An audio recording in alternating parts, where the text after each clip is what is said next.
মুরাদনগরে গণপিটুনির ঘটনায় গ্রেফতার ৮ জনের ৩ দিনের রিমান্ড মঞ্জুর। মোহাম্মদ রবিউল আলম, কুমিল্লা প্রতিনিধি। কুমিল্লার মুরাদনগরে মা মেয়ে সহ একই পরিবারের ৩ জনকে পিটিয়ে ও কুপিয়ে হত্যার ঘটনার দায়ের করা মামলায় গ্রেপ্তার ৮ আসামির ৩ দিনের রিমান্ড মঞ্জুর করেছে আদালত। গত বুধবার কুমিল্লা জেলা ও দায়রা জজের ১১ নং আমলি আদালতের বিচারক মুমিনুল হক এই আদেশ দেন।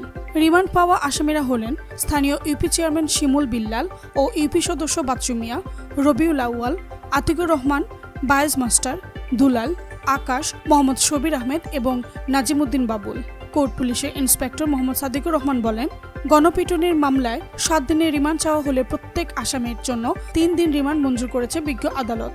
রিমান্ডের দায়িত্ব দেওয়া হয়েছে জেলা গোয়েন্দা পুলিশকে। রিমান্ড শেষে মেডিকেল করে জেল হাজতে প্রেরণের নির্দেশ দেওয়া হয়েছে। উল্লেখ্য, গত ৩ জুলাই বৃহস্পতিবার কুমিল্লার মুরাদনগর উপজেলার বাঙ্গারা বাজার থানাধীন করইবাড়ি গ্রামে মাদক সংশ্লিষ্টতার অভিযোগ তুলে স্থানীয়দের একটি দল প্রকাশ্যে ঘোষণা দিয়ে মা মেয়ে সহ একই পরিবারের ৩ সদস্যকে নির্মমভাবে গণপিটুনি ও কুপিয়ে হত্যা করে। নিহতরা হলেন করইবাড়ি গ্রামের জুয়েল মেয়ের স্ত্রী রোকসানা আক্তার রুবি ও তার ছেলে রাসেল মিয়া এবং মেয়ে জোনাকি আক্তার।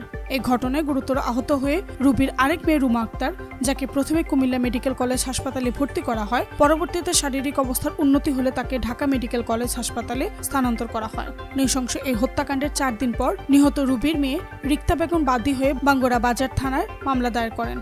মামলায় স্থানীয় ইউপি চেয়ারম্যান শিমুল বিল্লাল ও ইউপি সদস্য বাচ্চু মিয়া সহ ৩৮ জনের নাম উল্লেখ করে আরও অজ্ঞাত ২৫ জনকে আসামি করা হয়। মামলার পরপরই সেনাবাহিনী এবং র্যাব অভিযান চালিয়ে এজাহারভুক্ত ৮ জনকে গ্রেফতার করে। এদিকে গণপিটুনিতে মা ও মেয়ে সহ ৩ জনকে হত্যা মামলাটি প্রথমে বাঙ্গরা থানার পুলিশ কর্মকর্তাকে দেওয়া হলে পরবর্তীতে সেটি সোমবার বিকেল জেলা গোয়েন্দা পুলিশের হাতে হস্তান্তর করা হয়েছে।